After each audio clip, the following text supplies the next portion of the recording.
at ang halaga ng pinsalang iniwan nito. Kaya itong mga natulungan sa may sila po dito na nagsisira. Medyo pupuntaan sila ng temporary yun na ng isang mga children para matulungan.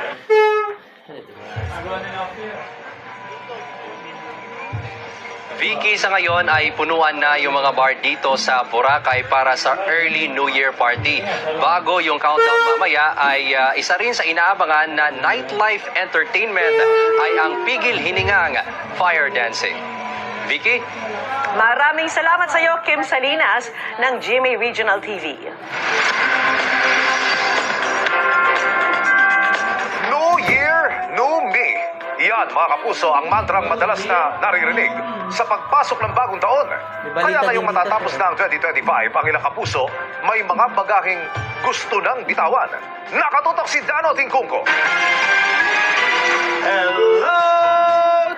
Sa New York City sa Amerika, may paandar para maganda ang palit ng kalendaryo. Ang Good Riddance Day. Para ito sa mga gustong mag-iwan ng ikangay mga bagahe sa pagpasok sa 2026. Tom, I have to know, what are you saying goodbye to and closing the curtain on in 2025? I am closing the curtain on negativity in 2025. I want us to focus on what unites us and not what divides us. Sa Times Square nitong linggo, isinulat ng mga kalahok ang mga masasama nilang alaala sa kalahati ng isang tiket. Sabay punit sa tiket at tapon sa basurahan. Simbolo ng pag-iiwan ng bagahe bago matapos ang taon. Dito sa Pilipinas, wala man tayong Good Riddance Day. Pero ang mga nakausap ko, marami ring bagaheng gustong bitawan. Tulad ni Maika na ininda ang sakit ng ina at pagkalulong sa sugal ng ilang mga kaanak. Nagkaroon siya ng TB, issue sa pera, gano'n, nalulung sa sugal, gano'n. So lahat yon gusto mong itapon na sa 2020? Yes, para maging happy naman ang aming 2026. Matuldukan lang daw ang mga hamong ito.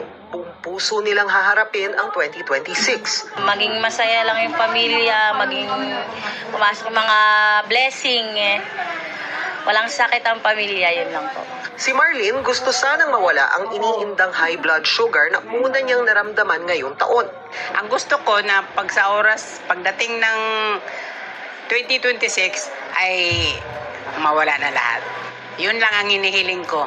Sa kabila niya, nagpapasalamat naman siya at gustong lalo pang yumabong sa 2026 ang samahan niya at mga anak. Okay yung trabaho ng anak ko. Yun lang. Yun ang gusto kong magtuloy-tuloy. Masarap pag anuhin na yung mahal ka ng anak mo. Anong gusto mong dalhin sa 2026? Ayun pa rin. Yung samahan namin mag-ina. Yung magandang samahan? Magandang samahan, syempre. Oo, magandang samahan. Yun ang gusto kong ituloy-tuloy. Pero minsan, hindi masamang pangyayari ang dapat itapon at itaboy ngayon 2025, kundi kaisipan at nakaugaliang hindi naging maganda sa pangkalahatan.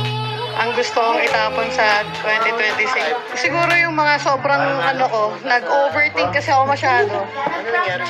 Wala naman, parang mabilis na ako mag-overthink, parang mas pinapangunahan ko yung present. Gusto ko siyang baguhin. Natapon ko yung katamaran ko.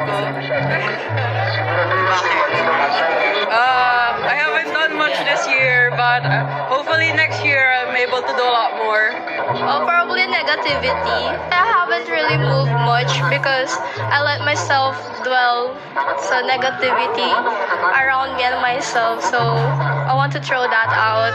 Lahat sila na pagpunyagian na raw na mabago o mawala ang mga kaisipang ito. Kaya naman sa tanong ko sa 2026, matatayog ang mga plano nila. Gusto kong makatravel pa sa maraming lugar. Ano yung pinaka-dream niyo?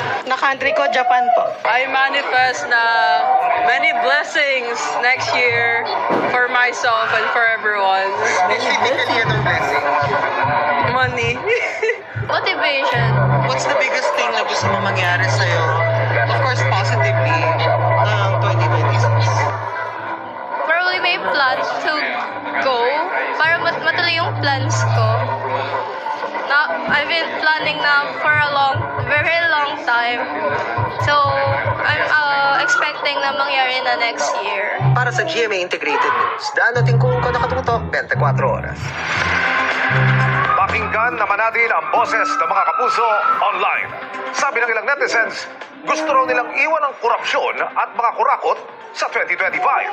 Hugot naman ang isa, mawala na ang mga utang at mga marites.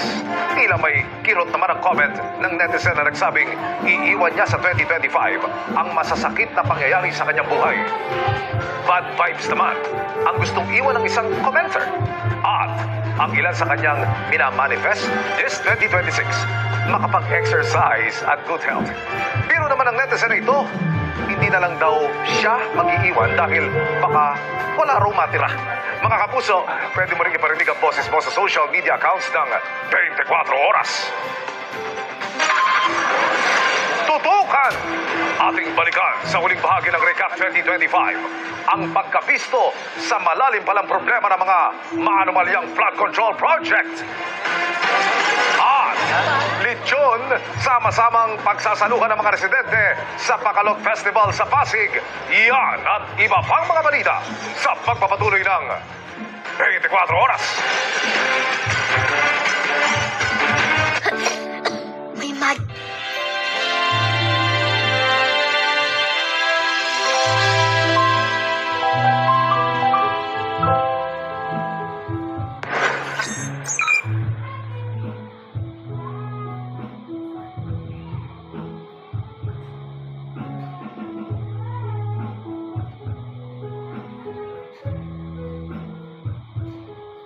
Isa sa pinaka-memorable ko na coverage would be EDSA 2. Tinatanong sa akin, bakit ka ba tumatakbo? Sabi ko, kasi may tinatakbo akong tape. Ang laman ng tape was very important dahil lumabas na si ERAP ng presidential residence, minit na siya ng cabinet secretaries niya, sumakay na siya ng yate dahil aalis na siya ng palasyo. It was a very emotional scene. Memorable sa akin yung coverage na yon dahil I was in the front seat of history. Nasaksihan ko ang isang makasaysayan na punto sa ating bansa. GMA Integrated News, ang news authority ng Filipino.